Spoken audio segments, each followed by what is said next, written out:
The most important thing that I think a founder needs to do, in addition to innovating, is creating a culture with the company that they're building, of course, the team that they're putting together, but also the culture of the brand. When we think about how many marketing messages an average person is bombarded with every day, John Alexander, who wrote this book, Citizens, he says it's 3,000 marketing messages. And so marketers have to penetrate through that noise. The top two things that I believe block most people from connecting into their spirit, that guiding force, is alcohol and the screen. What would be interesting for me to hear in the beginning is kind of a 30,000 foot view of your path, maybe the key moments, milestones on your professional journey. Sure. Well, at my core, I am a communicator and storyteller, and I've become an inspiration catalyst. When I think about who am I, that is, I think I exist to be an inspiration catalyst. I would not have known that,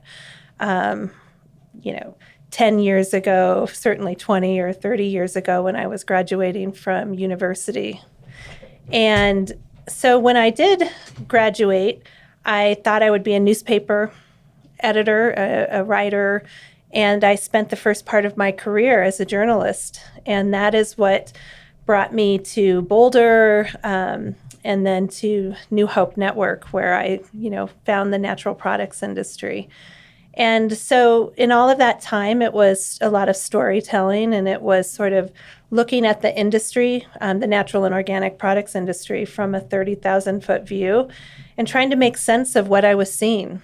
And through that, I was able to, I think, see a potential for the industry in terms of the impact that we were having, had since the beginning, and that we had the potential to have even more of moving into the future. And that's where I think the inspiration catalyst idea comes to life, because it's where I can, I've had, the privilege of being in a position where I can influence and I can tell stories and I can share my ideas and vision and work to bring others along. Yeah, thank you. So when it comes to being an inspiration catalyst, I kind of resonate with that as well. I really enjoy that 0 to 1, that like, hey, the hardest step is the first step, and supporting others and taking that first step. How do you think of an inspiration catalyst? What's that superpower within you? Well, I think part of it is vision, being able to look out and see what is possible, and then tell that story and tell it in a way that people start, it starts resonating, and they start getting excited about what that story could be, what that vision can be, and wanting to be part of it. I think that I really deeply believe that if you can't dream it, you can't build it. And so by setting that vision for what's possible, and my vision is always thinking about it in service of people, planet, shared prosperity, that's how you get people to come along. So then when you're telling the story around people, planet, shared prosperity, what does a framework for a story look like to you? Or how do you think about, once you have that vision, bringing the story out to your teams or to the wider community? Well, I have found, different approaches have worked, but it always comes down to people, because people are what build the future. So when I think back on times when I was giving the state of natural and organic at Natural Products Expo West, or getting my team excited about a new idea such as adding Climate Day to Expo West, I always started with the people that we could impact, who would benefit from the work, but also the people who would bring it to life. So I think I have found that if I can bring the story to life with the stories of people, that is what resonates the most. Are you saying stories, telling people stories about people? Yeah, always bringing it down to the individual level. So, for example, we were launching an accelerator. Accelerator really wasn't the best brand for it, but it was a whole platform to support natural product entrepreneurs. And so, as I was helping the team to understand why this was important, I would tell the stories of real entrepreneurs that were facing specific challenges and that we could help those entrepreneurs learn from other entrepreneurs and from other companies so that they could avoid some of those same challenges. And it really helped to bring the idea of the product to life because I was telling it through the stories of real people and real entrepreneurs and businesses that we could positively impact. Where would you say your passion comes from for the natural product space? Well, when I first joined the natural products industry, it was amazing to see that I could be part of an industry that did have positive impact.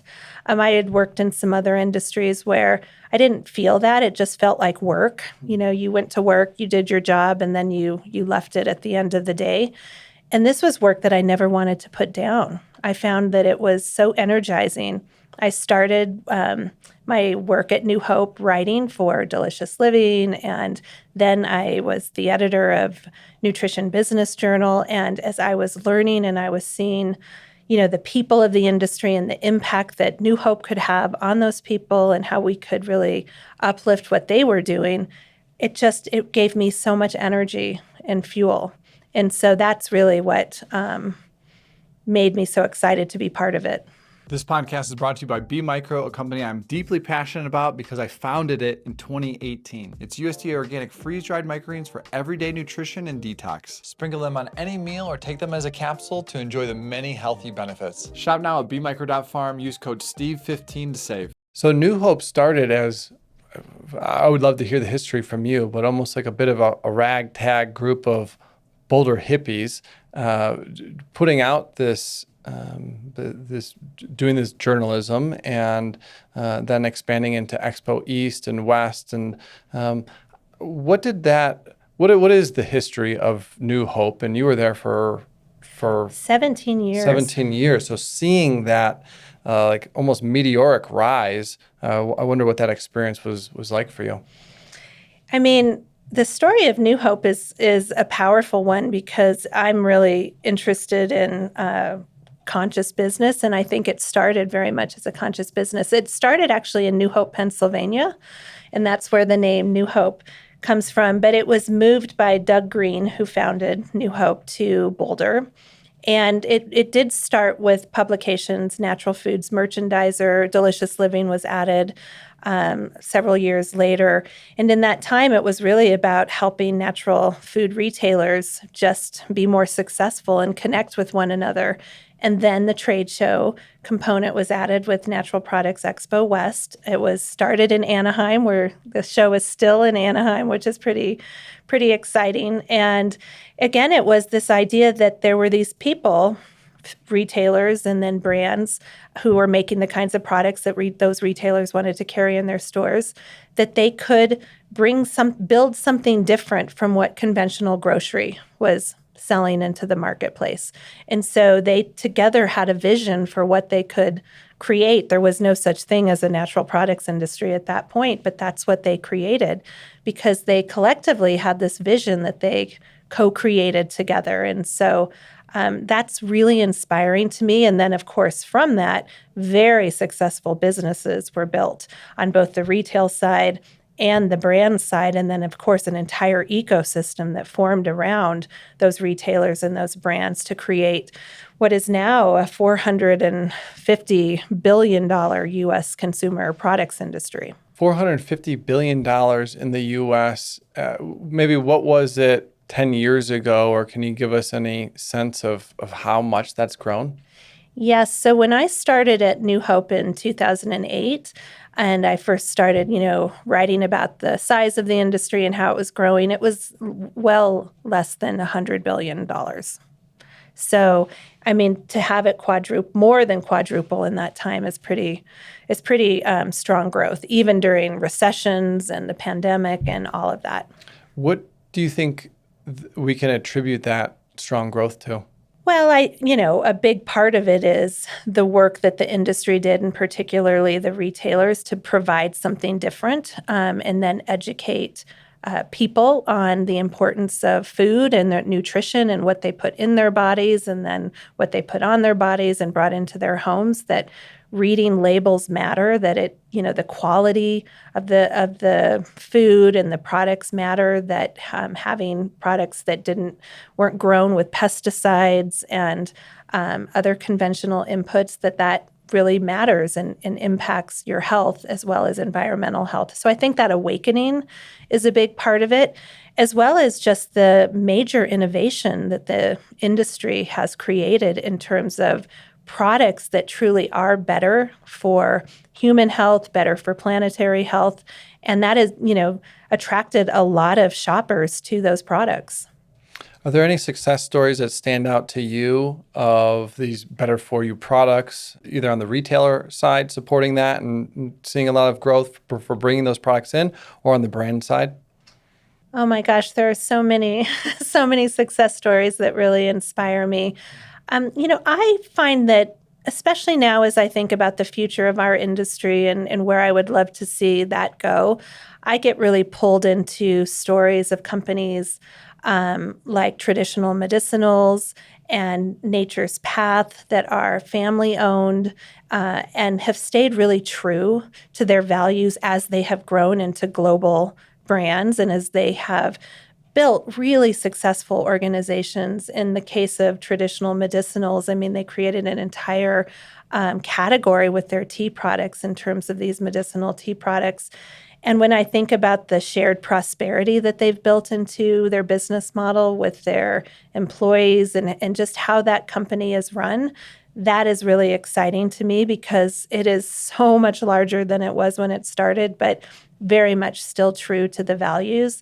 Nature's Path is very similar. Numi Tea, Guayaki, which I think is now has a new name, Guayaki. I'll have to think of it, but those are the stories that really pull me in. 2 tea companies. Yeah, tea companies. Yes, there's some very inspiring tea companies out there. I started as a tea company. I know. Putting microgreens into tea. And what was the CEO's name of Traditional Medicinals? Super generous guy, really titan of the... Blair Kellison? Yes. He would come through Boulder frequently for different events, so maybe like Pitch Slam for Naturally Boulder or things like that. And he was always so kind to me, and still would be if I wanted to reach out to him. He said he is available anytime during his commute, and I'd called him, I don't know, half a dozen times. We'd coordinate calls during his commutes, and I would just tell him what's going on, and he'd help me think through things. And even though I was in tea, and he's like tea, the largest organic tea company in the country or the world. He's like, it's like nothing. I came from software and was living in San Francisco, like super competitive, very almost like backstabishly done. And it does not feel that way in the natural product space. It's very much like, oh, you have a tea company, I have a tea company, let's collaborate. And there's plenty of room for all of us. That's perhaps what I love the most about the natural products industry. And it was also when I first experienced that, writing about the industry and would see how people were helping one another. Blair Kellison is one of the greatest examples of that. He is still in the industry and helping so many entrepreneurs through his work, which continues to this day. But I think we truly believe in a rising tide lifts all boats. And that was part of this vision of these people coming together to create something together that really mattered more than just the individual companies or the individual products that were coming into the market. And that is really inspiring to me. And I think there would be some people who might feel that we're losing some of that, and maybe some of that is true. But as I think about the next phase of my career and where I want to have influence, is just helping to bring community together in this co-creative energy and space so that we can continue creating the kinds of products and the kinds of food systems and the industry that we really want to be a part of. And we can't do that in a vacuum or alone. We have to do that together. For a new entrepreneur, someone looking to enter into the natural product space, where do you see opportunity today? In terms of categories or? Sure, categories or maybe of need. You're saying how there's from food systems to retail to maybe the ecosystem of helping these products sell successfully or tell stories or marketing. Or I wonder where my efforts are today is really all in on marketing. I didn't really realize that for the first couple of years. I sold software for 10 years. I was selling big deals to big companies. So I only needed to sell 1, 2, 3 deals a year. I had a whole team. I had like unlimited resources from these companies I was working with. And marketing never served me at all in those. It was like no help at all. And so I was just like, oh, I can just brute force this. I could just do 3, 4 farmers markets a week and just kind of run myself ragged a bit. Now I'm like, oh, I can make this piece of content with you right now, and tens of thousands of people will see this through reels and clips. And it's like, oh, that's a much more effective one-to-many. And then it's like, how do you get many people to talk to many people? But yeah, I'm really enjoying the discovery of marketing and what that means, and learning storytelling and practicing through improv and Toastmasters and this here. Yeah, I just wonder where you're seeing opportunity.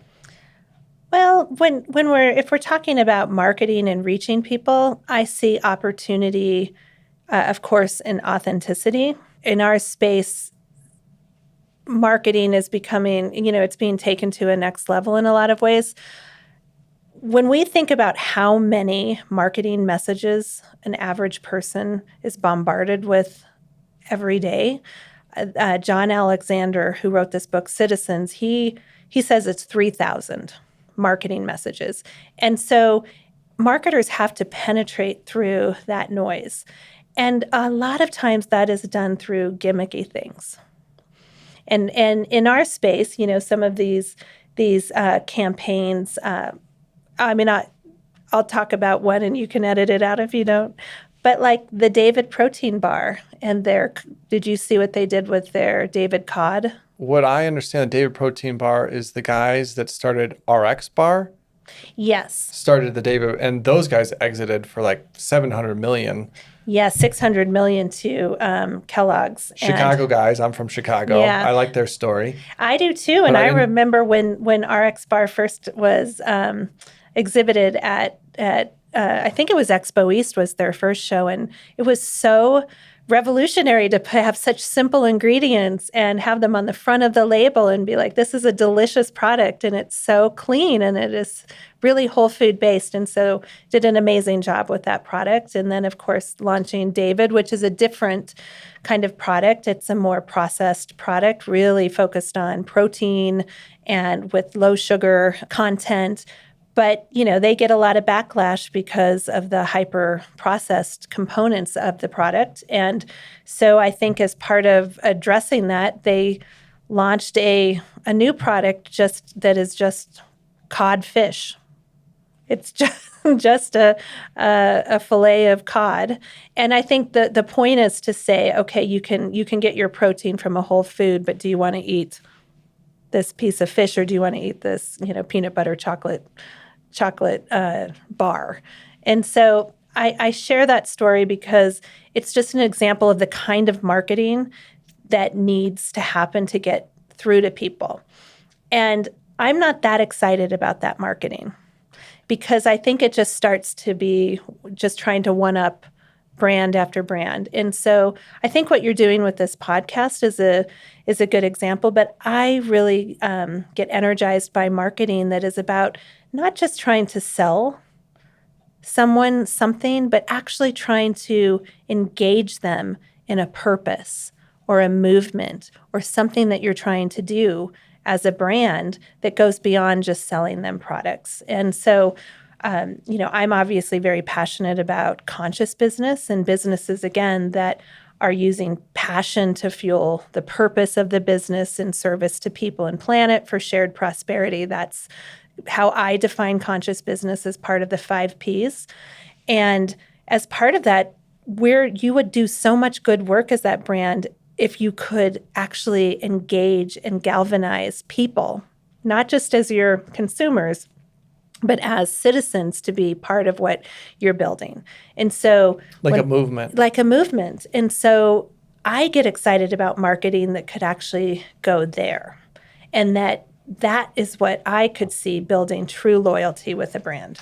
Who comes to mind that's doing a good job of that? Who's building that movement? What brands are building that movement today? And you might hear me repeat myself a few times. This will be edited out because I'm trying to, for the hook, I'm learning, I'm making I'm like, how do I condense the question into like social media content style? So I'm a bit of a practice here with you. And then as I'm writing down possible clips as well, because most people just see this in like their social media scroll. Sure.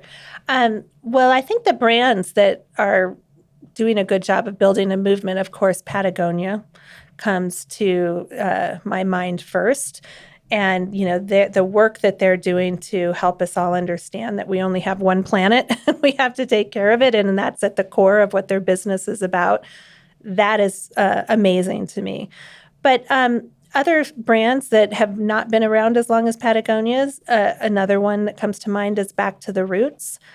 And so they started with mushroom growing kits, so you could grow mushrooms at home. And they moved into just some different categories. They even moved into cereal at one point.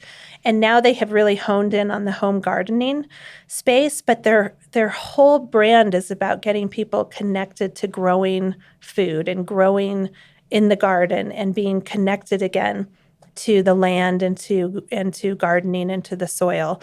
And they get kids involved and they get parents involved. And they've built a really successful brand on that purpose.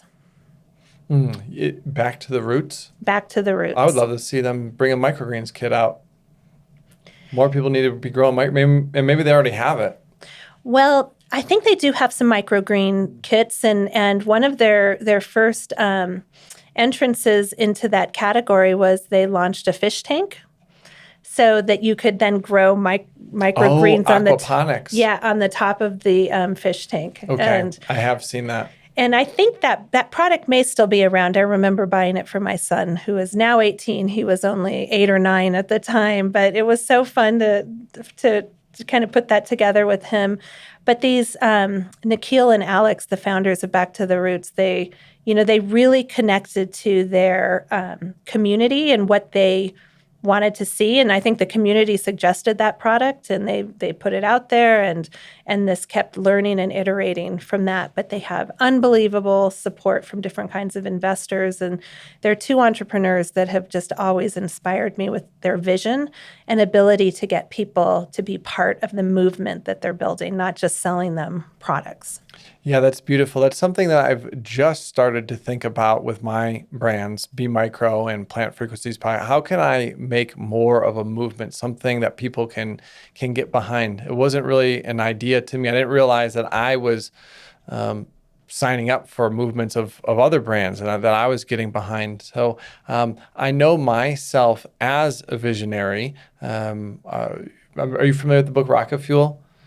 I am, but I have not read it. It's part of the EOS, Entrepreneur Operating System, like framework, tractions, typically like a first book people read, and just like how do you run a business? Just like how you have a iOS on your iPhone or you have Android. Those are like different operating systems for technology. There's different operating systems for just small to medium-sized businesses. This is a good one. Well, one of their books is called Rocket Fuel, and it helped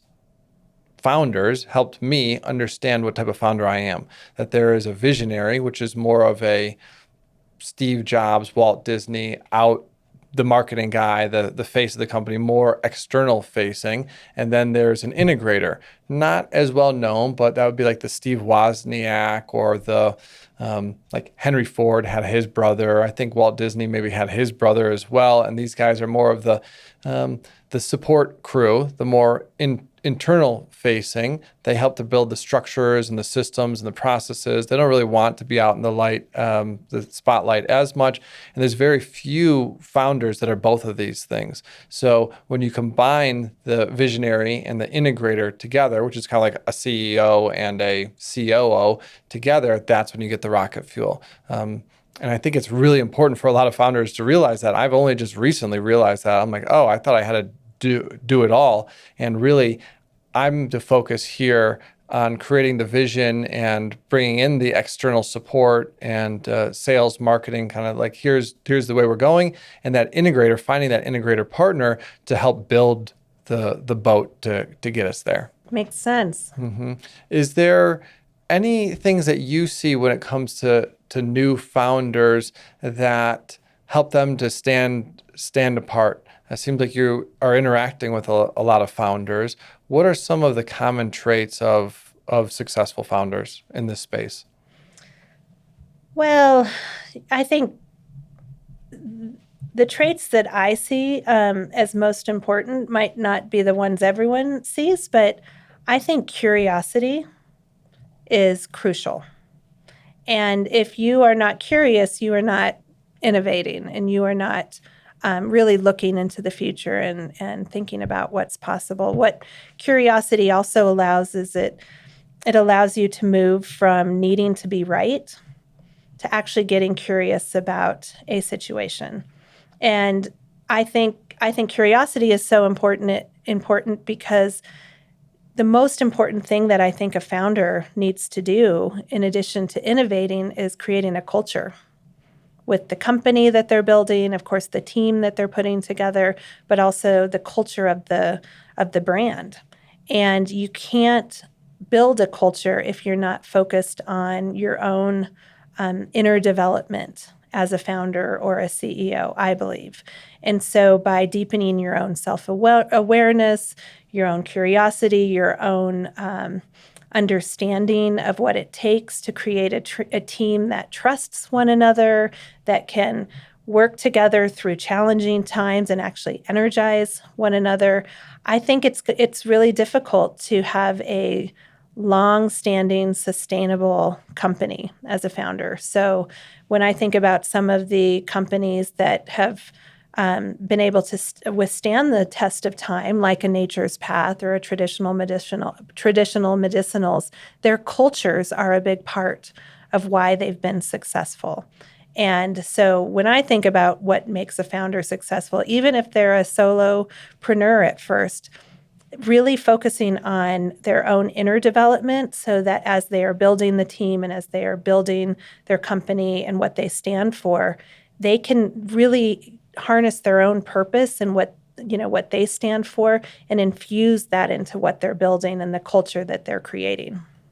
I find that the more I take care of myself and grow personally, the more I'm able to take care of my business, and the healthier that my business is, and the more that it grows as well.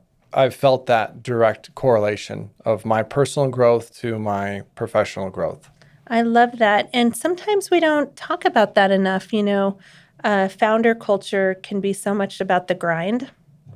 And just like, oh, you can sleep when you die, and you just have to keep pushing and pushing and pushing and pushing.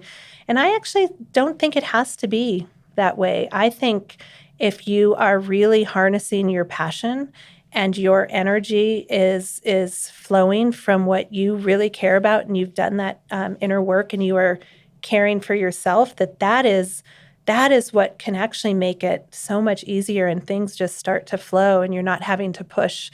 As someone told me, you're not pushing the river. It's actually just flowing. I've also heard it similarly to, are you a motorboat that's pouring lots of gas into the engine? Yeah, you can go anywhere you want, but it takes a lot of resource and energy. Or are you a sailboat and just you can go around the world as a sailboat if you set it up in a good way. So try to be more that sailboat. Try to catch the winds of your own inspiration and passion, and connecting in with your soul and what your soul is trying to direct you. What does that self-work look like to you? Where does that personal growth come in? Maybe early on in your career, what have been some helpful practices or teachings? Yes. So maybe 12 years ago, I found the work of the Conscious Leadership Group, and I started working with some conscious leadership coaches here in Boulder. And this work is built around the 15 commitments of conscious leadership. If you have not looked at this book or this work, I highly recommend it because oftentimes you will see most top 10 influential business books. It's often listed the 15 commitments of conscious leadership because it is so impactful. And so I've been part of forums and community groups, and I just have dedicated myself to practicing these commitments. And these commitments can range from committing to take 100% responsibility, which when you're not doing that, you're committed to blaming and sort of, skirting your responsibility. It's committing to feeling your feelings, like really letting your feelings experience them all the way through rather than, just, ignoring them or keeping them held in and they kind of come out in ways that you definitely don't want.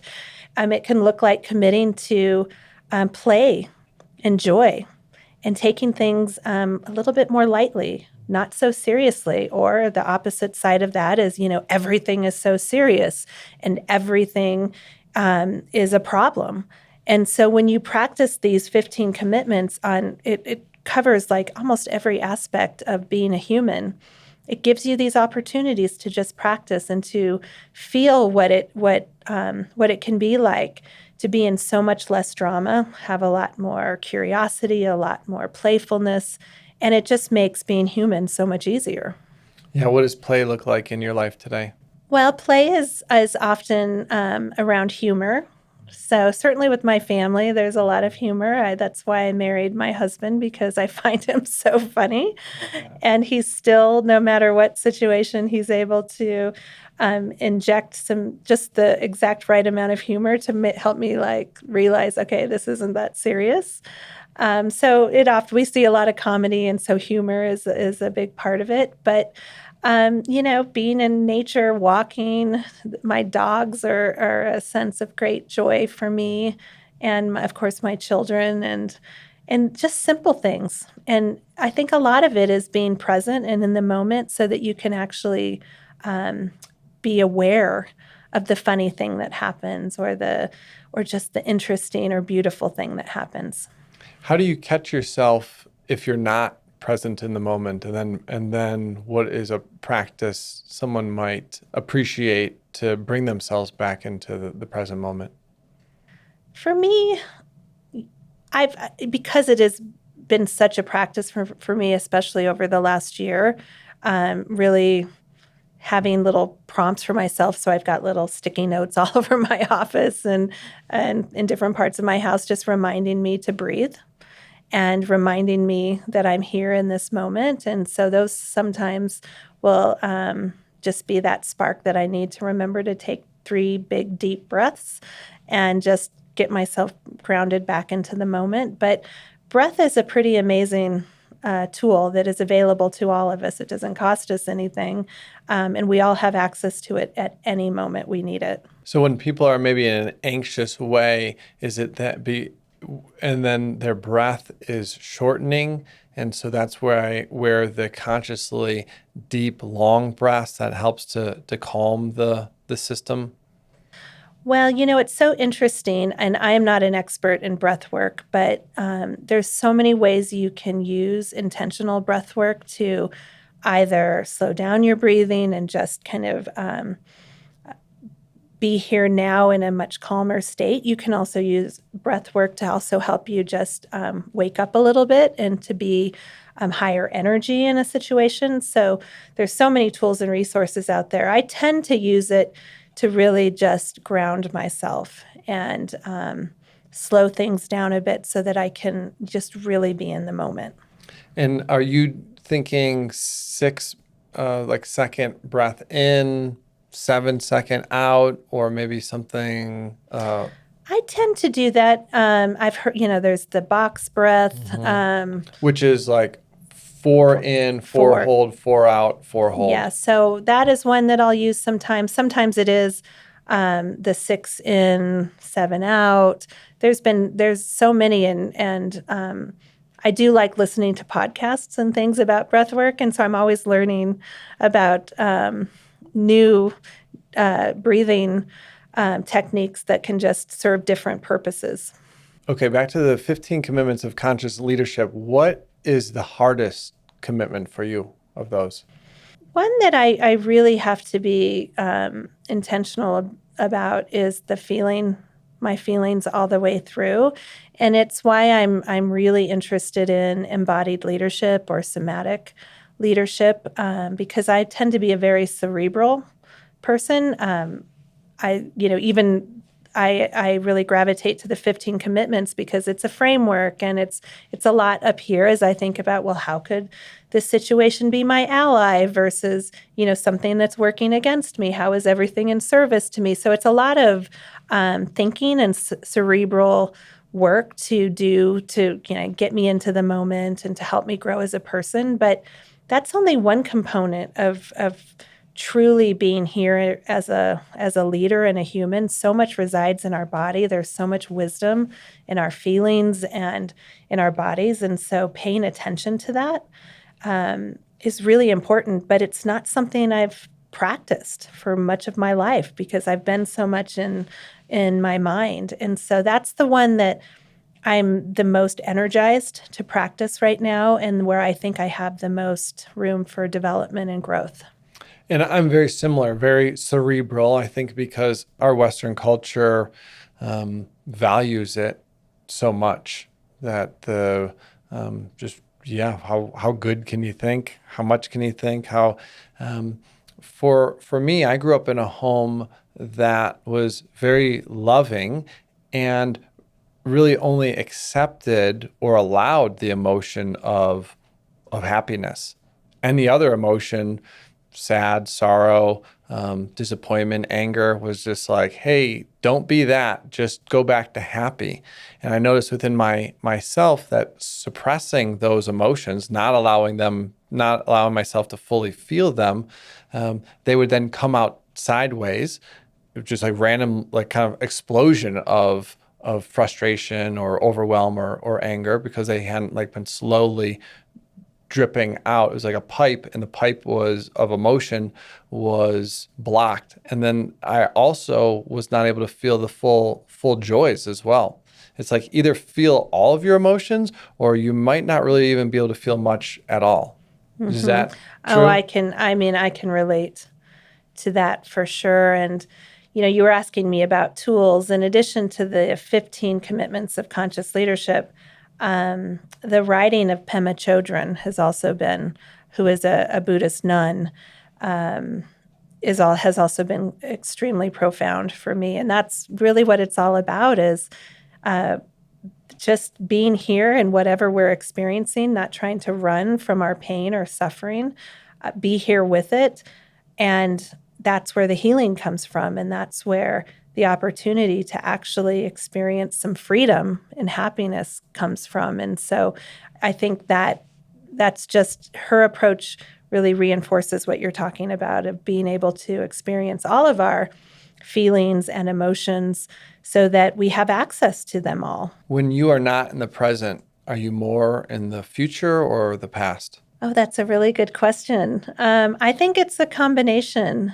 But lately it's been the future, because, just where I am in my career, I've transitioned out of New Hope. And so I'm building my own new company, and I'm thinking about what kind of future do I want to create? Both of my sons are now graduated, one from high school, one from college, and they've left Colorado and they're off on their own journeys. And so I think a lot about, okay, what does the future look like with them not here in Colorado? And it can be really positive future planning, but it can also be some ruminating and starting to not be focused on what is right here in front of me, what is the right next thing to do, whether it's professionally or personally. And when I can come back into the present moment, that's when things start to flow. That's when I don't have to push. I'm not pushing that river, but I'm actually really connecting to my passion and to where my energy is and what I feel is mine to do right now.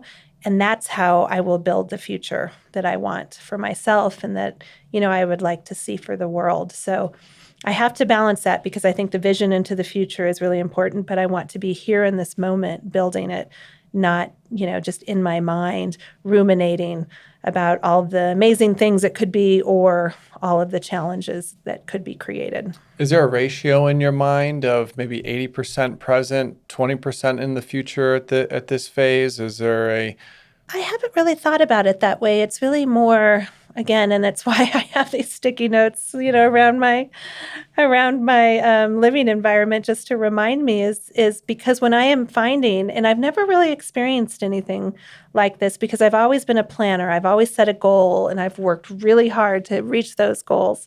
I've never been so much in the moment in terms of things just falling into place and sourcing the courage and the understanding and the wisdom that I need to know what is that next right thing to do. And so it's a pretty cool thing to experience after a lifetime of being a type A achiever that just was like about achieve, set a goal and push to get there. Big thanks to Mother-in-Law's Kimchi, my absolute favorite kimchi company. I'm not just saying that, I actually buy and eat this kimchi all the time. Quick story, I was recently road tripping. I was eating out a lot and my stomach was not happy. I stopped at my local Whole Foods, grabbed a jar of Mother-in-Law's. I go for the Napa cabbage, ate a few spoonfuls in the parking lot, and my stomach felt much better shortly after. Their kimchi is packed with pre and probiotics, and they're the only brand I know that still ferments their kimchi at ambient temperatures for that deep umami flavor. It tastes great. You can find Mother-in-Law's at Sprouts, Whole Foods, H-E-B, and many more. Sometimes I'll just eat a bunch. I don't know what the serving size is. That is good. Grab yourself one today. Where do you think those whispers of inspiration, wisdom, passion, next steps come from? Are they all coming from within ourselves, or are we pulling them from somewhere else? Oh my gosh, that's the question of the ages, isn't it? Because where is source? Is it here? Is it outside of us? Or is it all is one? Mm-hmm. I think it's all is one. Mm-hmm. Yeah, I've experienced that and frequently need the remembering that we are all connected, not just us as people, but us into plants, and many think into these into like the table and the painting. It's like it's all connected. Do you have any practices to help you stay connected to your, I call it soul. Like I'm in a prayer to connect into my soul. My soul is always guiding me, and my soul is connected to source, God, love.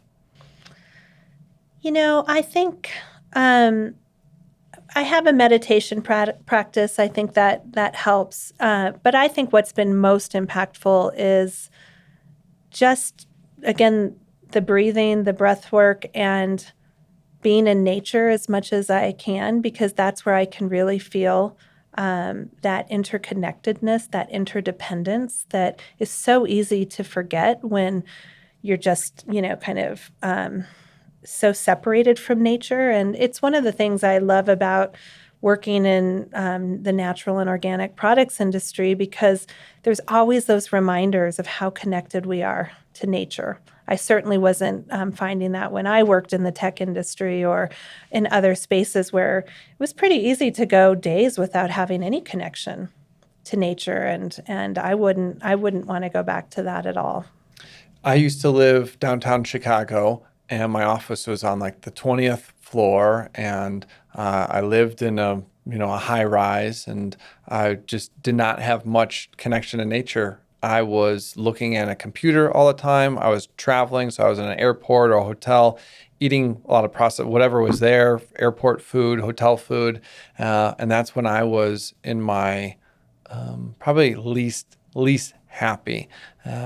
I then was like, okay, something needs to change. I want to be in a healthier way, and I want to help people be healthier as well. I was noticing around me, there's like a lot of people, it's like, oh, my escape is alcohol. There's so much alcohol in software sales. It was like we joked, we were joked about it, but it was it was really challenging. And now I don't really drink at all. I have like 2 drinks a year. I joke with my dad. I'm like, Dad, I only drink with you because I have like a glass of wine with him like twice a year.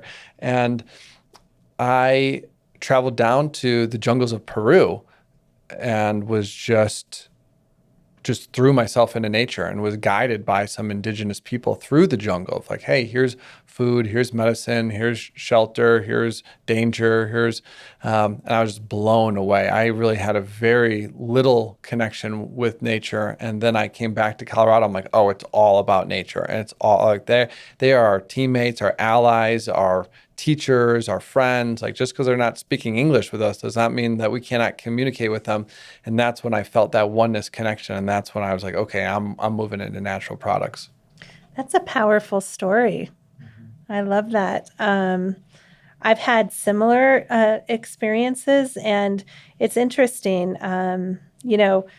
The natural products industry likes to drink a lot of alcohol too. Oh, really? Okay, sure. It seems like everybody does. I don't any longer. Okay, we're on the same team then. We're on. Yeah.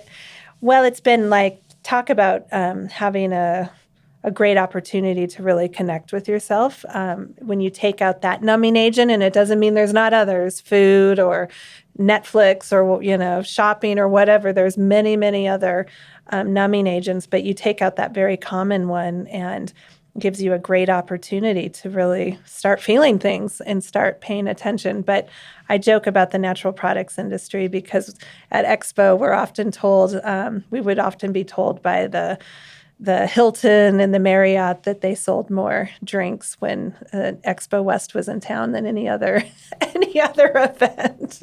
Wow. So it's a community that likes to get together and have some fun. And celebrate. Yeah, sure. For sure. And there's other ways to. So I would say the top 2 things that I believe block most people from connecting into their spirit, their that guiding force is alcohol and the screen. Mm-hmm. I think those are the number 1 and 2 things that just block our connection.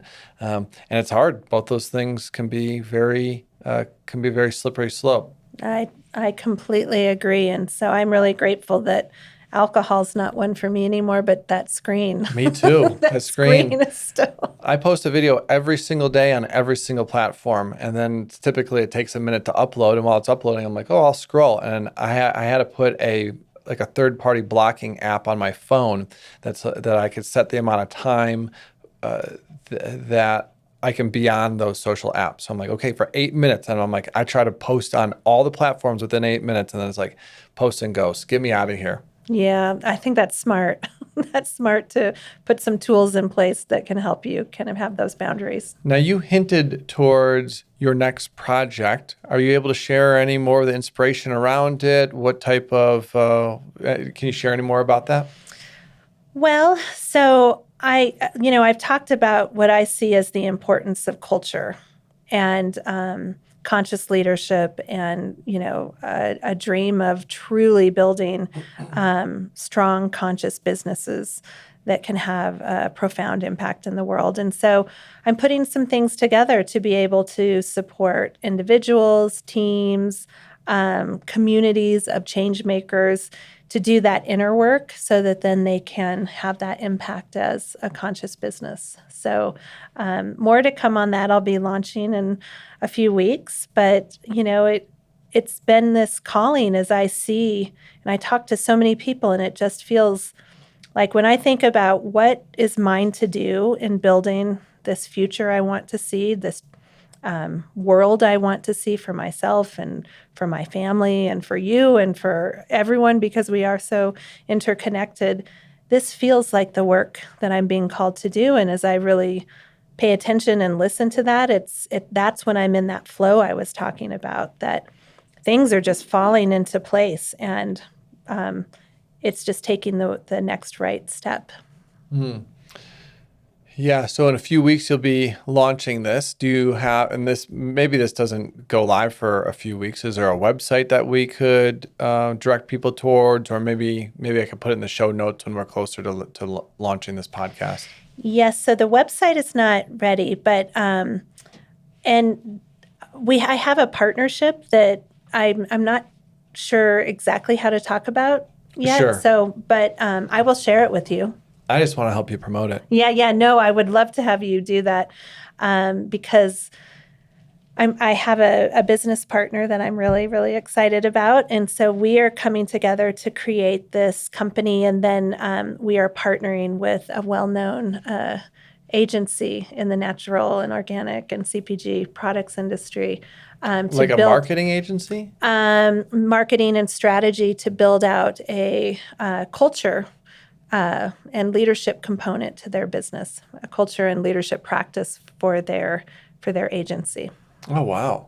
Yeah, it's Well, pretty congratulations. exciting. Yeah, culture, it's something that is a bit of an afterthought for me. I mean, my company, B Micro, there's just 2 full-time employees, and then there's, I don't know, 6, 8 contractors. So I'm like, there's not much culture to think about. It's like a bunch of contractors come and go. Some of them stay for 6 months. Some of them have been with me for years, but there's not really much culture, I think, opportunity for me to build. And maybe I'm not thinking about it as big as I could be, but it's like, yeah, there's a culture with me and my one employee.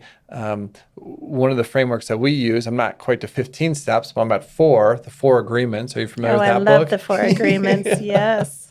So it's a good foundation. It's a great foundation. I think we're ready to go from the 4. We're really strong at the 4, and I implement that into my personal life, and it's great. So for those unfamiliar, the 4 agreements are to be impeccable with your word, so tell the truth. Don't make assumptions. Don't take things personally. That's the hardest one for me by a lot. And then to always try your hardest. Do your best. Yeah. Well, those are very foundational. And I would say it's not uncommon for entrepreneurs, founders, leaders to sort of have culture as an afterthought. I think when we've been so focused on building and growing and the marketing and all of the ways that we can just, again, grind and get that growth, we're not thinking about, okay, what kind of energy are we putting out there in terms of the people we're working with? How are we impacting the people that we work with? What do we want to stand for? And so it's not uncommon. And yet I think those entrepreneurs and founders that really put some deep attention to their own, again, inner work and their own leadership development and how that then comes out in their culture, those are the organizations that I think can really thrive. Can doing this professional work, being a founder and starting a natural products company be a catalyst or a container for supporting with the personal work? Or does the personal work have to come first? Oh, it's a good question. And I think it's sort of like it's all connected. So because you're one person, you don't have the side of you that is your professional me and then the side of you that is your personal me. Now, sometimes we think we can compartmentalize like that. And I think a lot of times we feel we have to in order to really survive work. But that's not how we operate as humans. We are one whole human. And so one of the most important components, I think, of conscious leadership is that wholeness of being able to be your whole self and experience and express your whole self. And so as you're doing the work on you as a person, it's of course coming out. It will impact your professional world and your professional expression. So I think it's all one. I think it's all one as well. And I'm just noticing within myself, Be Micro and Plant Frequencies podcast is helping me on my personal journey as well. Doing this podcast, it's like a little nerve-wracking for me. Like I get like a little anxious before each one. I want to do a good job and I want to really help the guest shine. But then I'm putting a lot of myself out there. Like every day and then also for Be Micro, I'm putting a lot of myself out there. So I'm noticing that by having this container or tool of the podcast, it is helping me to open up my voice and my sharing and to be more self-expressed. And from this, it's now I'm singing a lot more, and now I'm inserting myself into conversations where maybe I'd be a little bit more of a wallflower. And now I'm just learning the skill of really actively listening and being really curious. And it's just I believe that founders can use, or anybody in a professional space, anybody working can use their work to really help them grow personally as well. Oh, I could not agree more. And I love hearing that about your experience, because that's how it works. For your business, your upcoming business, how do you see yourself marketing it? How do you see yourself promoting it? Will you be putting your voice out there more and kind of the way that you are here, or?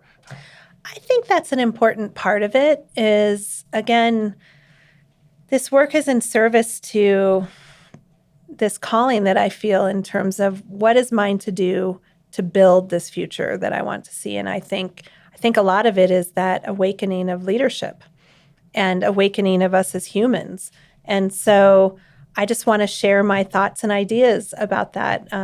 Being that very cerebral person that I, told you about, I've read so many books and I've really done a lot of deep thinking. I'm actually writing a book about conscious business right now, which is in partnership with Eric Schnell and Marcy Zaroff, and is really informing a lot of the work that Naturally Network is doing around conscious business. So this is something I'm thinking a lot about. And so, yes, being able to share more of that and share it authentically in different ways. Your whole podcast situation here has me curious about, a podcast to be in conversation about these ideas for what I want to build. But that, I think, will be a really important component of it and a really fun component of it, because I believe in this work, and I think the more that I can support getting it out there and support that consciousness raising and awakening, the better off we'll all be, because that's the vision I have for the world I want to see. Well, I would love to support you in helping to create content and put your voice and vision and mission out there more. Oh, that's fantastic. Thank you. What would you say the state of leadership is in the natural products industry, or even in the U.S. today? Well, I think broadly, the state of leadership, there's of course, it's not one state. And I see a lot of great examples of really conscious leaders that are walking the talk of what I think about and would like to see in the world. But I think there's also a lot of unconscious leadership, again, in service to this idea that we just have to grow, grind, that we are in service only to shareholder value, in a very extractive mode to people and planet and the rest of the world. And leading in that environment, in some ways you have to be unconscious to be able to do it. Because if you really start paying attention to the impact of what you're doing and how it might be impacting people, how it is extracting from the environment and leading to just propping up systems that are not serving us, but you feel stuck in that, then it's really, it's hard to be conscious, because you just need to be able to put your blinders on and get through each day. And I think there's a lot of that. And I think that, there's these carrots of money and the power and the prestige that can keep you willing to be stuck in that system for some amount of time. But as that door starts to open and you start to experience the impact you're really having, it's really difficult. So I think there's a lot of that unconscious leadership in service to propping up systems that just don't serve us anymore as humans, or, of course, planetary health. What are some of these top systems that you think could go that aren't serving us? Well, I believe that, for example, capitalism is, I'm not anti capitalism. I think it's brought about great innovation and prosperity for a lot of people. And I think it evolves. It's a living system. Business is a living system. These things need to evolve. And so to me, I'm excited to see how it can evolve to being not shareholder capitalism, but true stakeholder capitalism, and even what can exist beyond stakeholder capitalism. It's why I'm really excited about this notion of shared prosperity. So that is one system that I think is in great need of evolution, and it's part of the work that I want to be helping to bring into the world. Is there a name for this new system that you're speaking to? Well, I think there's names that are used. Stakeholder capitalism often is one. I'm really excited about this notion of conscious business and this concept of a quintuple bottom line business and a quintuple bottom line economy, which How many is is quintuple? so that's 5 Okay. quintuple. So passion, purpose, people, planet, and prosperity. So you'll see in this book that I'm writing and in Naturally Network, we talk about the 5 Ps. That's quintuple bottom line business. But that's what it's about. It really is trying to define the different layers of how you show up and exist as a business as well as an economy. That, again, passion, it starts with the passion that is fueling the purpose and service to people and planet for shared prosperity. And so one of the paths to this quintuple bottom line is having more conscious leaders. Absolutely. It's kind of the foundation. Yeah, okay, that's what I'm hearing. Big thanks to Mother-in-Law's Kimchi, my absolute favorite kimchi company. I'm not just saying that, I actually buy and eat this kimchi all the time. Quick story, I was recently road tripping. I was eating out a lot and my stomach was not happy. I stopped at my local Whole Foods, grabbed a jar of Mother-in-Law's. I go for the Napa cabbage, ate a few spoonfuls in the parking lot, and my stomach felt much better shortly after. Their kimchi is packed with pre and probiotics, and they're the only brand I know that still ferments their kimchi at ambient temperatures for that deep umami flavor. It tastes great. You can find Mother-in-Law's at Sprouts, Whole Foods, H-E-B, and many more. Sometimes I'll just eat a bunch. I don't know what the serving size is. That is good. Grab yourself one today. Who are some, could you shout out some leaders today that people could look to, be like, oh, that's a strong, conscious leader, and try to catch into their energy, their vibe? I mean, certainly I feel that you are, but any other ones that come to mind for you? Well, I mean, there's a lot. Maybe in the federal government. I don't know if I could name one there. Well, I think Blair Kellison. We've talked about Blair. I think he is very much that kind of a quintuple bottom line or conscious leader. It was surprising to interact with him and his generosity and his just what he is committed to, just the win-win chain of command, where a lot of corporate America that I experienced was very much the win-lose. Hey, we're the corporation and we don't care if our employees lose. We don't care if even our customers lose or our vendor or whoever. It's like his commitment to the win-win is very strong, and that's how I try to carry myself, as it has to be a win-win. Totally. And that's one of the key 15 commitments of conscious leadership: win for all versus zero sum. Like, if you win, that means I have to lose, and more for you is less for me.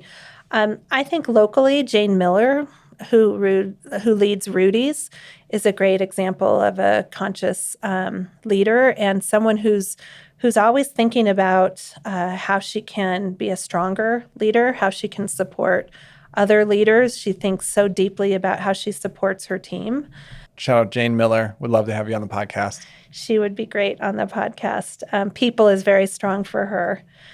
There's so many. I think of Angela McElwee, who was the president and CEO of Gaia Herbs and is now working with so many different companies as a board advisor and consultant. But my understanding is Gaia Herbs is one of the largest ROC farms in the country. Do you It know about may that? be. It may be that they're ROC certified now. I wouldn't be surprised. And Angela, in her many years leading that company, just set that foundation. And I don't know if I know a business leader, and a really, really astute business leader who has a deeper understanding of how we can grow a business in harmony to the planetary health and nature and all life. And so whenever I really need inspiration on that front, Angela is one that I turn to. Wow. Any male leaders come to mind? Well, Blair. Oh, excuse me. Yeah, Yes. Blair.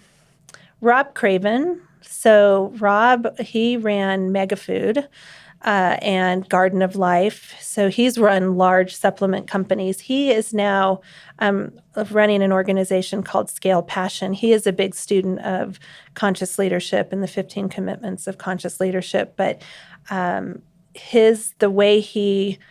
systems he put into place at Mega Food and the way he thought about uplifting his team and bringing everyone along on this journey for prosperity for all, I think he's just a powerful example. And now he's helping many other entrepreneurs and companies do the same through his business, Scale Passion. And he just wrote a book, Scale Passion. He'd be a great one for your podcast. Yeah. Is he local?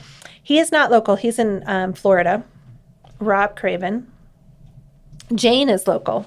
Jane's local. Awesome.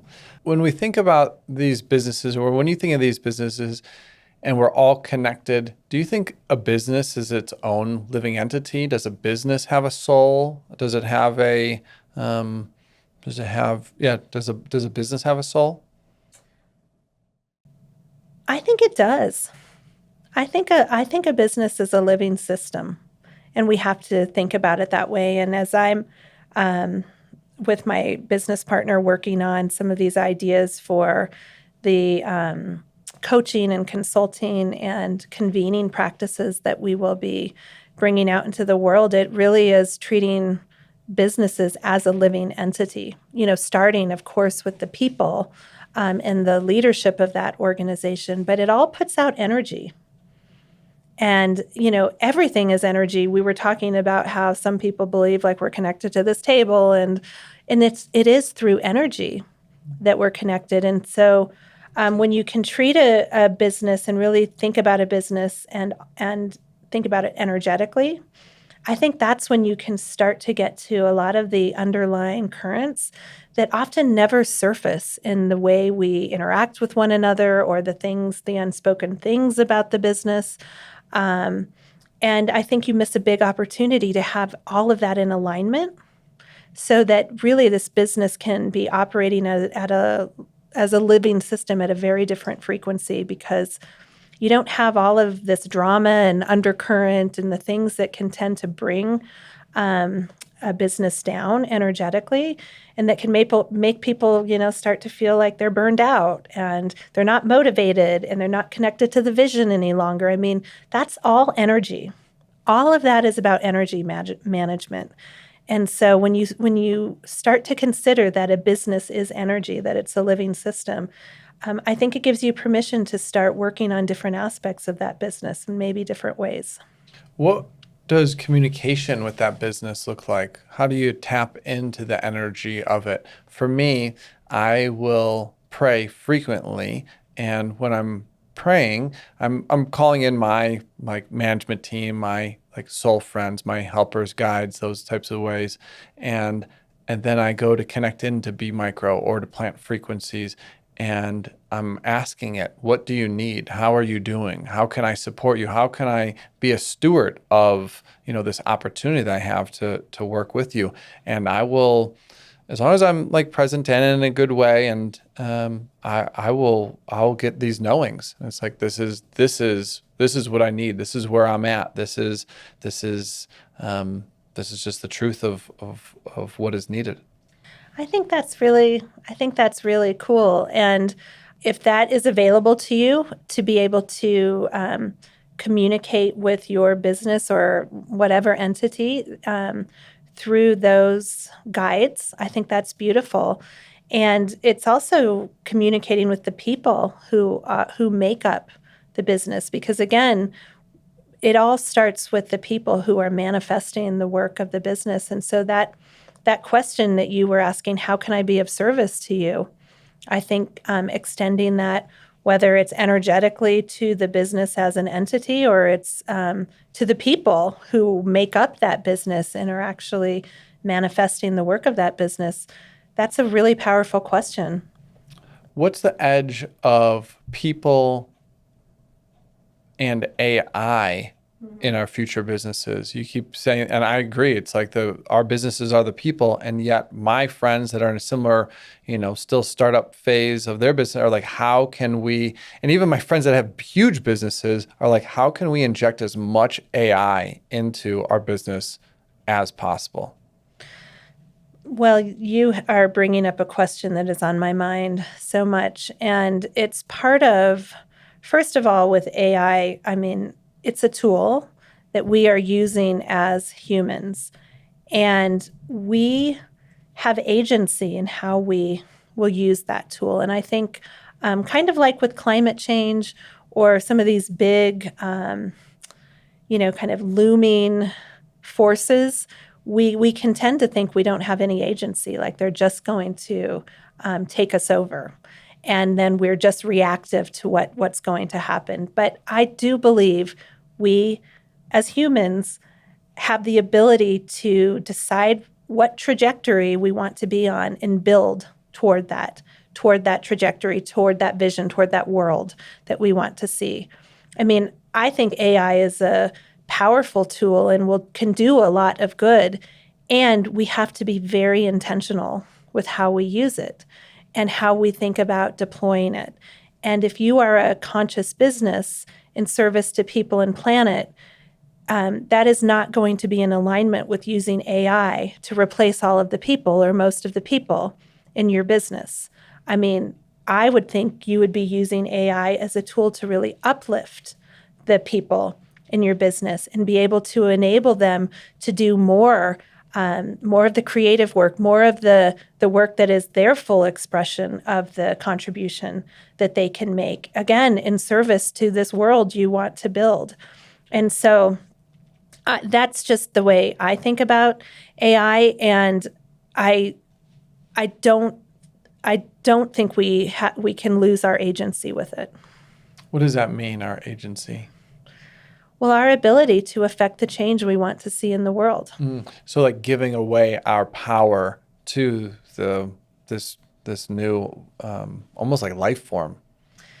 Exactly. And just sort of being resigned to, well, it's here, it's going to take over our jobs, it's going to... Maybe taking over even our thinking, our yes. opinions. It happened to me first with GPS. GPS has been around for 15 years. When I was first a traveling salesman, I was like, oh, thank goodness, like GPS had just come out then. I'm like, I don't know how to get anywhere. And now I'm like, I don't know how to get really too many places outside of Boulder without the GPS. Like, how do I get to wherever from here? I'm like, so now I'm consciously practicing not using the GPS or having it down off on the side. And if I need to look at it, there it is, but not just staring at it the whole way. I see that slippery slope with ChatGPT for me as well in my communicating, where I'm like, okay, make this email better or do this, and then I'm like, oh, I'm not really even thinking. Sometimes I'm not even reading what it wrote, and I'm like, send it. It's great. I'm like, oh wow, I'm slowly losing my ability to communicate, to think for myself. I've had similar experiences, certainly with GPS. When I started as a journalist, that I didn't have access to the internet. I mean, the internet existed, but I didn't have access to it.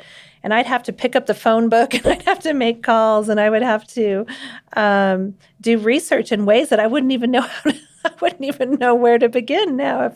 And you start to add GPS or ChatGPT into the mix. So I think it is about intentionality for sure, being conscious of how we are using these tools, similar to the screen discussion we had, having some tools in place that can really help with those boundaries that we want to be very intentional about. But I think it's also this notion. I read a book recently called How to Fall in Love with the Future, which was really powerful for me in terms of this idea that it's so easy for us to not believe in the future, to kind of think it's already predetermined, that all of these bad things are going to happen, whether it's climate change or what the impacts of AI will be, of course, the wealth disparity, all the things, the political destabilization, war. And, Otto Scharmer with the Presidency Institute talks about the future is deeply personal. It's looking at us and saying, what is yours to do? That's why I keep saying, what is mine to do to create the future I want to see? And this book, How to Fall in Love with the Future, is all about we have that agency. We have that ability to create the future we want to see. One, for me, that is about everyone flourishing. There is so much abundance on this beautiful planet for all of us to flourish. There is so much, amazing innovation and technology that can be of service to that flourishing of all of life. And if we can't dream it, we can't build it. So dreaming into that future and knowing that we have that ability to create the future we want to see versus being resigned to everything is just going to hell. Would you paint that future with a little bit more color for us? Hearing one where there's abundance for all. Share a little bit more of your dream. Yeah, I think if you're open to that. Yeah, no, it's a good question, and I've done some thinking on this, and it's something I want to do more of. But I think it is about this. We're just more of us are really attuned to the fact that we are so interconnected, and we are so interconnected and interdependent with nature, and as a result, we see that as sacred. And we feel that as sacred, and we treat that as sacred. So it's about really caring, being much more caring and conscious about how we interact with one another, how we take care of one another, how we take care of nature, and how we enjoy nature and all of its, amazing bounty. And so, just that understanding alone could change so many things in terms of how we operate in the world, because right now it's so easy if you don't understand that connection. It's so easy to just throw something in the trash can and expect it to go away. I threw it away, and it's just so easy to buy things that you don't really need, and to again waste and not see just the beauty of giving and being philanthropic and supporting those who need to be uplifted. And because you're not seeing things as, well, I have to really hold all of my things so closely because there's such a scarcity. And, when you can see things in abundance, I think it's just very, very different feeling and energy. So as I start to think about that future, it starts with that understanding that more of us really can see that and feel that we are connected. Yeah, and you speak to being philanthropic, and I see you as a great example of that. You volunteer with many organizations. Would you share about some of the volunteering that you do? Yes, I love the volunteer work that I do. So I do a lot of volunteering with Naturally Network. I'm the board chair of Naturally Colorado. It's my second stint on the Naturally local board here in Colorado. It was Naturally Boulder, and I helped to launch the national Naturally Network, and there's now 11 chapters born out of Naturally Boulder. I moved here before Naturally Boulder. You did? Mm-hmm. Oh, what year? 2019, the year that Marcus McCauley won Pitch Slam. That was the first time I was, I think, even in Boulder. And I went straight to Pitch Slam, and he won. I'm like, I'm going to become friends with him, moved into his commercial kitchen, became great friends with him, and have been here ever Oh, since. But that could have amazing. been 2018, maybe 2019. Yes, yes, I remember well when he won Pitch Slam, and that's right when we were doing the work to kind of seed the other chapters. And so I'm also on the National Naturally Board and the co-chair of the Conscious Business Working Group. Obviously, that's a big passion of mine. Here locally, I'm also on the Boulder Chamber Board. Since the pandemic, it's been really important to me to be more involved locally. So it's really fun to be on the chamber board. And I just joined the EcoCycle board. So that is one that I'm thinking about starting a board so you could join, get you on my board while you're doing it. I mean, I'm Wow. really loving board work because I think, especially, and I'm focused mostly on nonprofit board work. I would love to serve on some for-profit boards, but so much happens from how the company is governed through the board, and certainly with nonprofits, it is a crucial component of the leadership. How do you think nonprofits and for-profits can work together maybe more effectively? That's a really good question. I think the notion of what is true partnership, because a lot of times a nonprofit will think of a for-profit partner just as a funder, as a sponsor, and it becomes very transactional. And it's very much, what's my ROI on that transaction for the for-profit component, and the nonprofit is thinking about how am I delivering on that ROI. And of course, that's important because it can help to define the relationship, but I believe we have to move beyond transactional relationships. I think that's a core tenet of conscious business as well, because when we are, interacting in a relational way, that is part of that true honoring of we are interdependent, we are connected, and that we are co-creating. We have the opportunity to co-create something together. So that's, I think, a really important evolution for-profit and nonprofit. Partnership is really continuing to evolve from the transactional to more relational. And from that, I think a lot of cool things can be born out of that true kind of partnership that is on equal footing and that is really about co-creating something of value and benefit for the two partners and for everyone else. Or any organizations coming to mind that are doing that in a way that you appreciate? I mean, I'm sure there are. Nothing is coming to mind immediately. What about Patagonia? I mean, they have such an interesting structure to their company. Recently, I don't know all the terminology, but now they're maybe you could share more about it. Yeah. They've got their, I don't know if it's technically called a steward trust, but the whole way they have structured the business. I don't know how they partner with other nonprofits in terms of supporting the work, but I know they helped found ROC. yes, they did. Yep. That is very true. They were a key partner along with, was Dr. Bronner's? Yes. Yeah. And Rodale Institute. Yeah. We're ROC now, so I'm. Oh, you are? Yeah, Congratulations. Yeah, just this year. That's huge. Yeah. Congratulations. I mean, it's huge. It's huge for me. I don't really know how much the customer cares, unfortunately. Hopefully more and more. I think it's a lot of education that is needed, but I don't see a lot of influx of, we do after purchase surveys. We do a lot of surveys and nobody is saying that they've purchased because of ROC. Sure. I mean, I can see that. And so I might just encourage you to think about that, like get curious about, rather than sort of transactionally, what am I getting out of this? Are people buying because I've invested in this certification?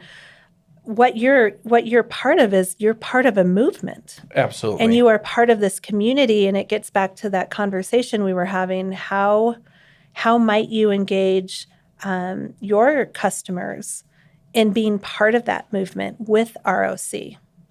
So it comes down to education, but I think it's it's just thinking about it Join us in energetically. this ROC. We're leading in this way of moving into ROC. We're here now, and here's how you can bring more ROC into your life, support more brands. This is what it means. This is what a better future looks like. Okay. I think Thank so. you. And ROC is, I mean, when I look at the brands that are part of the ROC community, this is becoming a very powerful community of practice. They're growing And very fast. I just saw, I was on a stakeholder call. I think last year there was maybe like 100 brands, and this year there's already like 800 brands. amazing. Yeah, it's like growing very, very quickly. And so that is a kind of like the natural products community was in the early days. You are creating this community that really stands for something. You are part of that. And how do you extend that invitation to be part of it to the people who want to be part of your brand, who want to invest in your brand, who want to buy your products and your brand? I mean, it just might be a different way to think about it. Oh yeah, that's shifting in my head right now, because it was like, hey, I want to do this because I see this is the future and this is the right thing for, maybe it's more of like a triple bottom line, but still it's like a lot of positive for in a lot of ways. But I was like, oh man, this is a lot of effort. It's a lot of energy and cost to be a part of this. And I'm like, I don't really know if the business is how much the business is benefiting. But I was maybe more of like a scarcity mindset around it, and there's opportunity to look at this in a different way and share more loudly with the customers as well. After all the surveying, I'm like, I'm not really going to talk about ROC anymore. But now I think that it is a really strong story. I mean, I'm a part of it because of the story and all the brands that helped to start it, and you're helping me to rethink how to work with that. And I just think it's, I'm really curious and, eager to understand, like, why, even after you evaluated all of the business benefits and you weren't quite sure if they were there, you still took the step to commit to ROC, to be part of this movement, to be part of this community. What was it that motivated you to do that? Because ROC to me is just the most natural way to do products. It's like there's a commitment to the earth, to the animals, to the people, and it's how do you work with the earth versus traditional farming, monocropping, where it's like it's not very natural to have miles and miles of cornfields.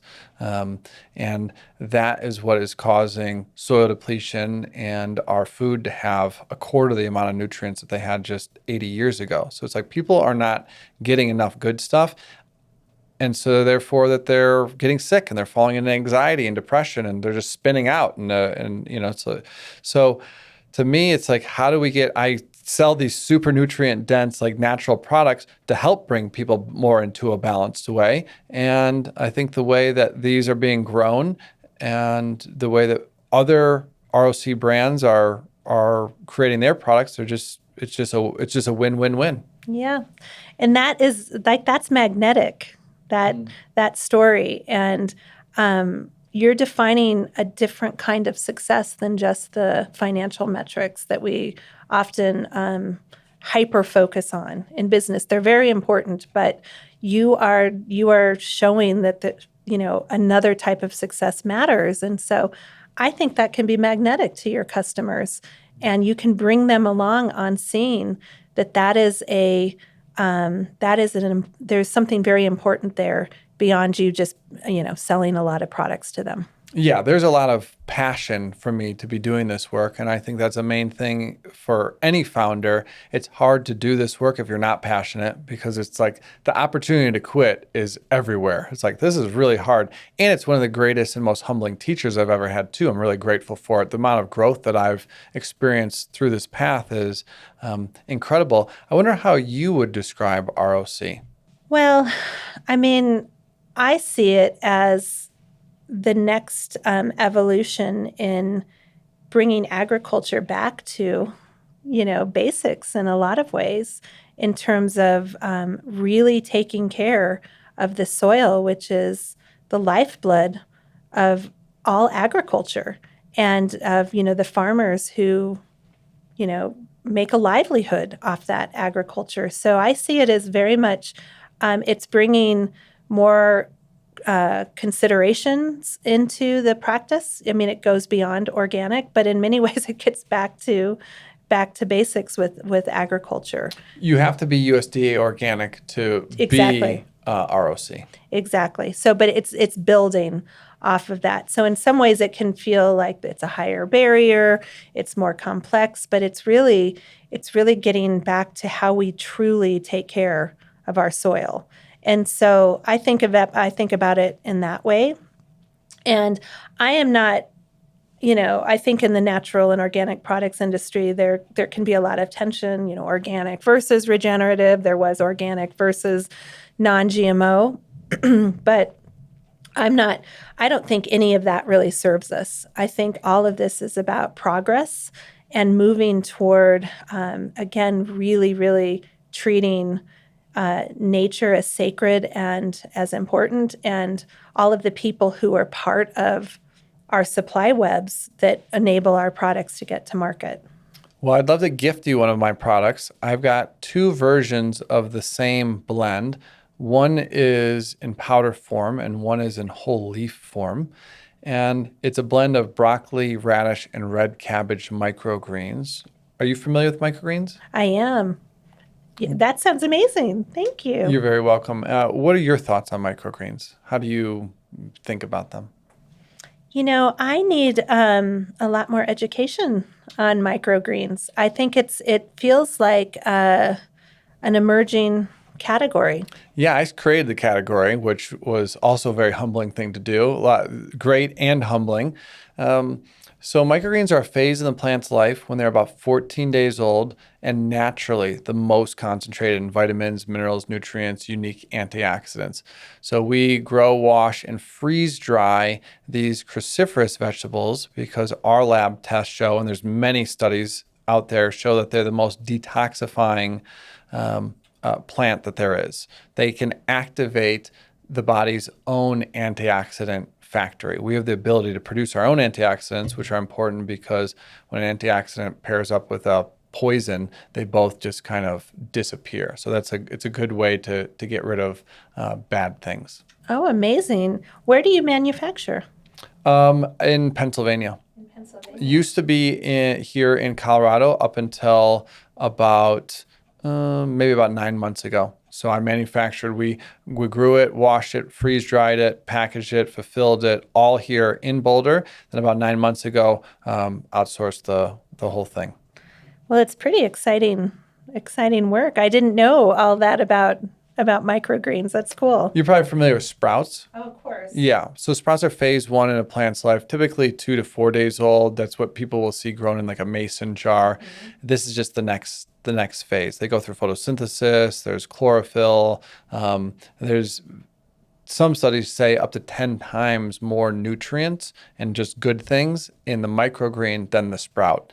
And then the microgreen versus the adult vegetable, so like a little baby microgreen broccoli versus a adult headed broccoli, 40 to 100 times more concentrated. Oh my gosh. And so I'm seeing on your packaging all the ways you can take it, put it in a drink, a smoothie, put it on your pasta, your eggs. Yeah, just don't cook it. A lot of these very unique antioxidants are very fragile. So that's where the freeze drying is able to retain them.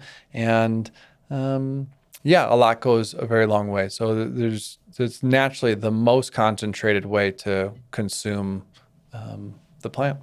Well, it feels that you've put a lot of love and intention into that product. It's been a great teacher to me, and I'm when I sit with the company with like the spirit of B Micro, it's very clear to add team. That's what the next phase is for me. This has been fully bootstrapped, and now for the first time talking to investors, I've opened that up, and there's some great partner opportunities. So I think that's on the horizon for me. Well, congratulations. Mm-hmm. Thank you.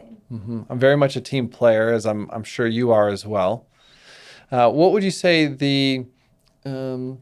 what are the qualities of a great teammate? you having led so many teams and organizations and now helping other people create community, in a team environment?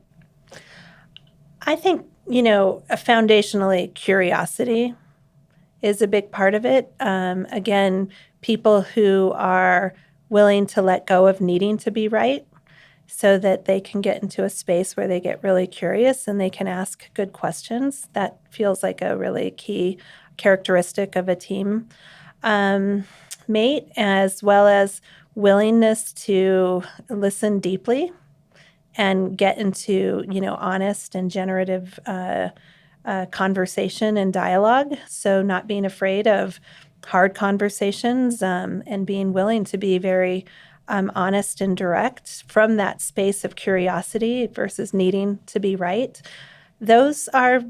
I think those are the foundational characteristics, because from there you can certainly build a lot of trust. You can build the motivation to be working hard and strategically for one another and with one another. But I think it starts with that curiosity and willingness to really listen and be in healthy, honest dialogue.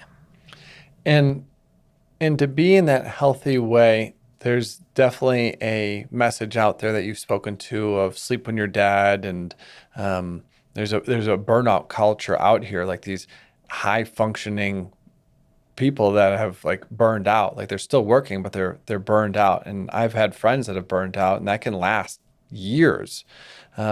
What does self-care look like to you? And what does your and you've shared, getting into nature, and what is your relationship with nature? Well, it's interesting. My relationship with nature has really evolved because I wasn't. It was only in the last couple of years that I really understood that I had some fear around nature, and Like bears?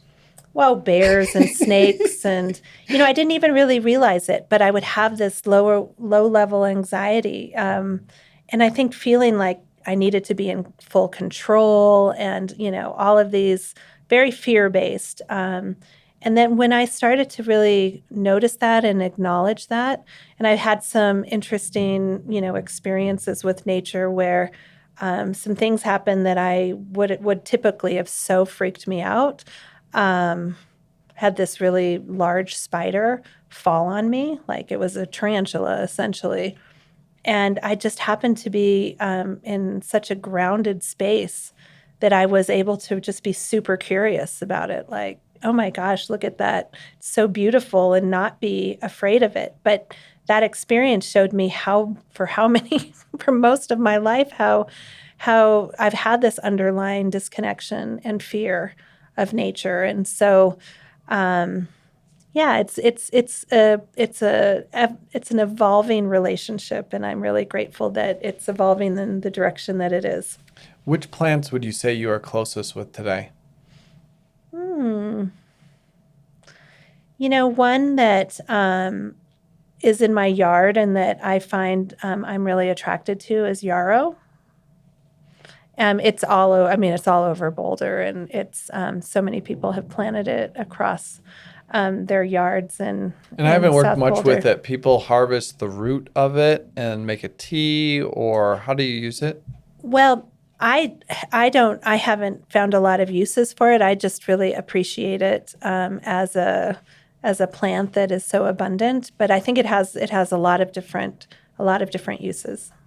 I've seen people put it, I guess, like steep it in honey, and then the honey gets infused with the yarrow. Amazing! And then using that honey, and I don't know the medicinal benefits of yarrow, but it's just starting to come into my. Yeah, this is an area that I'm just really excited to learn a lot more about, and it's why when I spend time with Angela McElwee, for example, like her deep knowledge of herbs and botanicals and plants and all of the different uses, it's so inspiring. And it's just the joy that she exudes with that is really infectious. Was there a topic that you would like to cover or share about? Was there anything else that you wanted to make sure that we touched on? I don't think so. I mean, this has been just a really generative and insightful conversation for me. I appreciate. I don't. I haven't had a lot of opportunities to talk about a lot of the things and territory that we've covered today. So, thank you for that invitation and just making it a fun conversation. Well, thank you for being here. I think I shared before we started recording some nerves in me, and I felt them showing up at times, like wanting to do a really good job for you because of I see you as a leader of leaders, and part of my joy and purpose is to support leaders. And so I'm like, how I want to support you so good. I'm freaking out. So, but I'm not. You were in a very thoughtful way with me. There's a few more questions I'd love to get into with you. One is a rapid fire. Okay. And that is just like kind of like a quick answer, maybe a sentence or so. Okay. You ready? Mm-hmm. Okay. What is your go-to snack or wellness ritual right now? Topo Chico, Most underrated plant? dandelions. Brigitte Mars would agree with you. She was on here. You know her? Oh, of course. Yeah, of course. Did she Yeah. say that? She said that. We talked a lot about dandelions. Yep. And my grandma, she, I guess, grew dandelions during like the Great Depression, and people just would eat so many dandelions. Yeah, no, I love seeing them all over South Boulder. And so it shows me that people are appreciating them, not trying to just eradicate them. Mm-hmm. Favorite plant? Yarrow? If you could put a billboard up in Times Square and it would say anything, what would you have it say? I love that there is no planet B. There's no planet B. Oh, yeah. Yeah. I love that one. Some people might say Mars or the moon. I don't think so. Doesn't sound that nice to me. No, I know. And somebody has, I don't know that is somebody's tagline. Some that's brand like Elon has Musk. used it. Oh, yes, Mars, but somebody has used no planet B. Oh, okay. Yeah, I like that. I've heard if we were, for anyone that's going to live on Mars, it's the equivalent to living condition-wise at the top of Antarctica, or excuse me, the top of, what's the tallest mountain? The whatever the tallest mountain in the world is. It's not Everest. Everest, thank you. Everest That's it. is Yeah. okay. Yeah. Yeah. It's not that going to be that great of a time. Yeah, I know. And this planet is, I mean, we know of no other planet that can support this complex, precious life we have. Yeah. I'm curious why we don't just feel more compelled to take care of that. What would you like to see more of in the natural product space? More conscious leadership and conscious business. What book are you recommending most often lately? When Things Fall Apart by Pema Chodron. Totally transformative to me, as well as this book, How to Fall in Love with the Future. Who's an upcoming leader or a business that you think we should be paying attention to? I am really, really impressed with Kyle Kohler of Wildway and how he is leading and building his regenerative granola company, Wildway. So he's quite vocal in the industry, but I think he's a voice that we should be paying more attention to. Where's he based out of? He is in Texas. And it's granola. I think one of their products is granola. They have some other products, but he is truly building a conscious, intentional company. And where are you seeing his voice? He's very he's pretty active on LinkedIn, talking about just the changes he would like to see in the CPG ecosystem. Last question: if you were to start a natural products company today, what would it be? What goes with microgreens? I love what you're building here. Thank you. What would be complementary? I don't know. Maybe a lab testing company, but that's different because it's a lot of lab testing, and lab testing is very expensive. Oh, yes. I mean, I think there's a lot of room for innovation. I mean, there's one giant company, Eurofins, has basically purchased everyone, and thank you for Eurofins existing, but it's very expensive, and they pretty much. Yeah, I have followed the growth of Alchemist for many years. Alon Sudberg, his company, does testing, and I think he's quite the leader in that space. When I gave up alcohol, I thought a lot about, and that was almost 9 years ago, I thought about launching a non-alcoholic, like an adult non-alcoholic beverage brand. What year was that? So that was 2017. So you were on it. I was because on it. Some I people would launched have then been. and are crushing. I know it Shout was out to who's our local Groovy. Groovy. Yeah, this was crushing. pre-Groovy. Yeah. Go yeah. Groovy. Yeah, there was really nothing, but I had launched an organic paleo snack company called Holy Bites, and we sold to 1908 brands. And like we launched in 2011, 2012, and then we sold in 2016. And I just didn't think I could do that again. It is not for the faint of heart, especially when you're working full time at an What was the events product? company. Holy Bites, it was grain-free snacks, date sweetened, all whole foods. So amazing. There's many products like it now on the market, but at the time there was nothing. It was when Whole Foods Market decided to do a paleo set, they actually asked us if we would come in, and they really featured us on their in their paleo set because there were so few products at that time positioned as grain-free and no refined sugars. And what did the setup look? Did you have a commercial kitchen here in Boulder? Were you manufacturing it? Do you have some team? What was the operation looking like? There were 4 founders, and we had a commissary kitchen in East Boulder. And I would leave work at New Hope like 5 o'clock, and I would get to the commissary kitchen by 5:30 and work from 5:30 until sometimes 2, 3 in the morning, making the product, packaging the product, and then would do demos and all kinds of things on the weekend. And it was quite an adventure.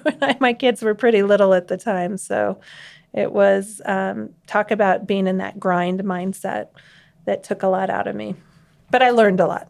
Oh, yeah. Yeah, you were on the front lines of it, and I'm sure it made you a stronger leader or more even appreciative of what a lot of these founders are going through that you supported for so long.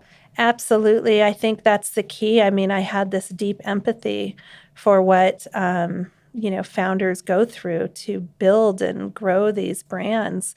And so I really tried to insert that into how we, did things at New Hope and with Natural Products Expo. And I think that deep empathy for your customer is really, really important.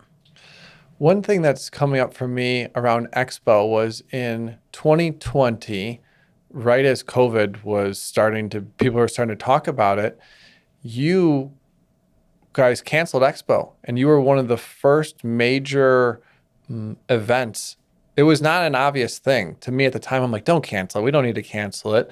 And it was not obvious. You might have been like the first major event to cancel because of COVID. What was that experience like? Do you have like 3 hours? It was an intense experience because at that time we didn't even know what to call. Like we didn't have the words COVID-19 or coronavirus. It was so emerging.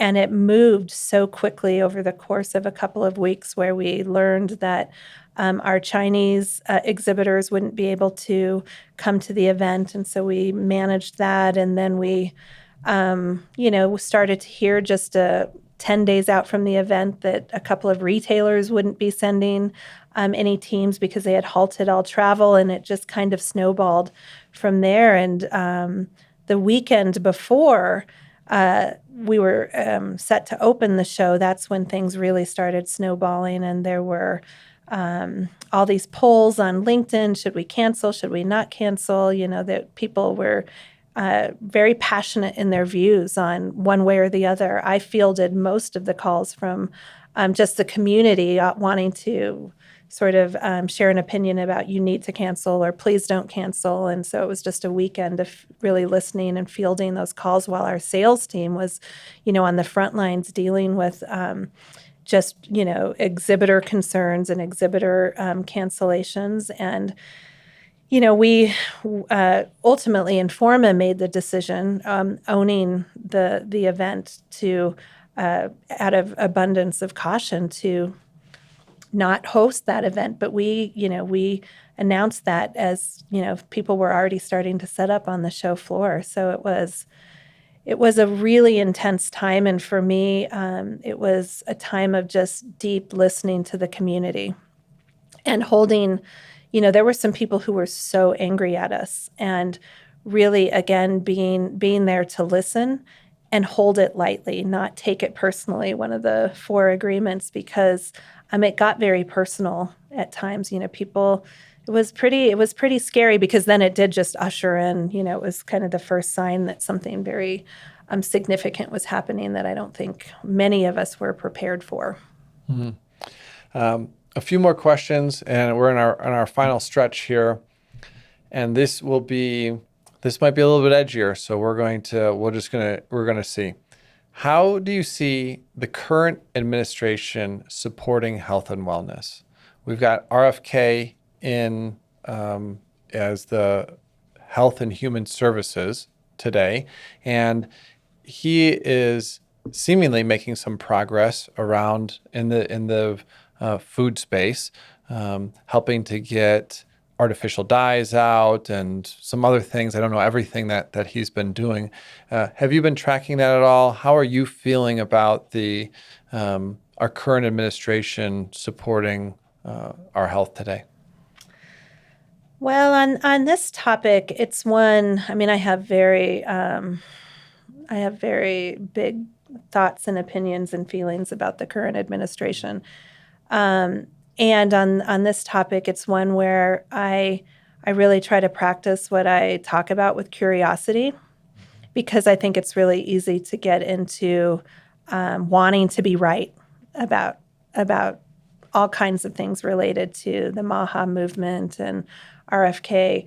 And I just get curious, what does this invitation mean for us? Because it does feel like there's an invitation for an industry that really is devoted to nutrition and health and wellness. And we are being invited to extend our products and the work we do to many more people than we might have considered being sort of in our community of customers. And so what will it take to actually serve and reach and create benefit for this, many more people who truly are interested in and want better nutrition and cleaner food and, more access to health for their families. And so from an industry perspective, I just want to get really curious about what that looks like and kind of rise above some of the infighting that I'm definitely seeing along political lines, and that I don't think it serves us. I think it can sort of stoke ego for a while, but do we really get to real progress and the real opportunity to just create benefit for more people? Yeah, how can we be more bipartisan? How can we help to an RFK line or somebody's is to heal that divide? There's the left, the right. There's like, no, we're all just people breathing the same air, drinking the same water. How do we come together and not fight each other so much? And yeah, it seems like nature, water, our health. It's like it feels like those are all things that hopefully will become more bipartisan. I think so, and it's part of that awakening that I'm hoping to see in the future. That's part of that when I travel to the future in my mind, that I want to see that more of us see that as sacred and as a right that we all should have access to. Wrapping this up, is there any State of the Union that you would like to share? Anything that's out there, kind of going back to your State of the Union times, that's just top of mind for you? Well, we've really talked so much about it because, I see this pretty profound evolution that I've had, where I used to be so focused on the trends, and the trends are important, and it's you're in the industry long enough, and you just keep seeing the same things sort of cycle through. In different ways. And, and perhaps even more than trends, some of the same challenges just keep cycling through, and we're not really addressing them or creating maybe the progress that we want to see. So that's why I'm so focused on culture and leadership. And so when I think about the state of leadership and culture in the natural products industry, there's some really strong leaders. We've talked about some of them.